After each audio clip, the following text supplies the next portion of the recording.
Howdy guys, and we're back. Rain's back on the mat after a week off with a cold, and everyone's kind of had a bit of a touch of it. So I've had a little bit of a sniffle too. If I've got a deep, sexy voice, it's because of that. So we're getting towards the end of our cycle. We've got a big self-defense cycle coming up, and we're entering into guard. So we go through mount, side control, scarf hold. We look at the offense and defense and control of each of them, and they get anywhere between 1 and 3 weeks per module. Yeah, so I like to stay, if it's something that is not terribly important for white belt, like knee ride for example, then we'll briefly look at it for a week, look at some attacks, look at some escapes, and then we'll move on. Guard is quite a large contingent of it.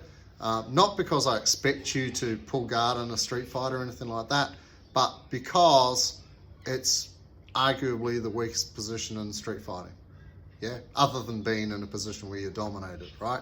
So if you can be competent and comfortable and even confident in a really weak position, then you're going to be pretty safe everywhere, emotionally especially. So if you have, and I mean, I know it when I started jiu-jitsu, and probably 3 months into it, like I'd been working at a nightclub in New Zealand for a long time, and I'd done different martial arts like every couple of years, and we had regular fights, so there was a good opportunity to try everything out. And I got rugby tackled, as everybody in New Zealand plays rugby. I got rugby tackled on the footpath outside the club, and like talking to 3 or 4 guys, one of them rugby tackles me to the ground, and I'm forced to use my guard. So it's not a matter of choice. Sometimes you don't have a choice where you fight. That's why we have positions like the guard, where you can use triangle chokes and stuff like that, even with your head like stuck in a corner somewhere. Yeah, is that we don't want to have a place where we're weak. We want to be able to operate from everywhere equally. Anyway, so we're moving into guard, and we're going to be looking at the 4 distances of guard. So we better get on with it. All right. Okay. So I'll demonstrate them first. So the first one, because I don't want the person here like this sitting up. They've got too much posture. They're at a really good range to be able to hit me. I can't armbar them where they are. I can't choke him where he is. He may or may not have a gi. This is like guard 101, right? So the first thing I need to do is to bring him down and get him close. And even if you're doing jiu-jitsu, you're going to be probably using your hands on the body somewhere. So I like to get underneath those grips, put your hands on the floor. Like this, we'll turn around this way a little bit.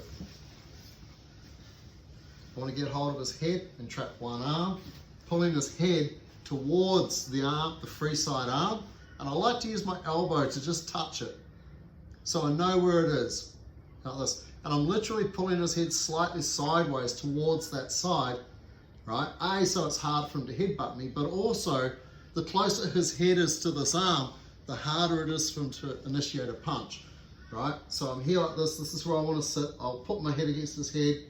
But this arm over here, rather than tucking it in and not being able to feel that arm, and then he could swing and I might not feel it until it hits my head, with my elbow sitting against it, I can always feel it. I always know if he's going to try and do something. So this is like number 1. Number 2, he's strong, he starts to bust out of it. I bring my arms in, and I'm going to go to butterfly guard here like this. I'm not looking for foot contact, I'm looking for weight on his arms. And I'm kind of floating. So now if he moves around here like this, you can roll me from side, and I'll just stick to him here like that. Again, can't headbutt me, can't hit me. I'm fine and I'm happy, right?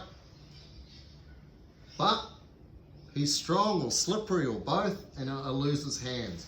So my feet stay, my knees go together, my hips come up to make distance. So now he can even put his chest and lean on me, and he can't hit me in the face. Like this, right? So here I'm pretty comfortable. I could easily launch an attack here if I wanted to, right? Or as he's swinging, I could even choose to bring him back in and shut him back down again if I wanted to. So I can move between the three pretty easily. Yeah, it's not a problem. Then he might stand up. If he stands up, you're like this, usually I'm going to push him away. You could potentially hit him here or hit his legs, but my main thing is I don't want to be in this position. I'm going to push him away, and then technical stand up to get back to my feet.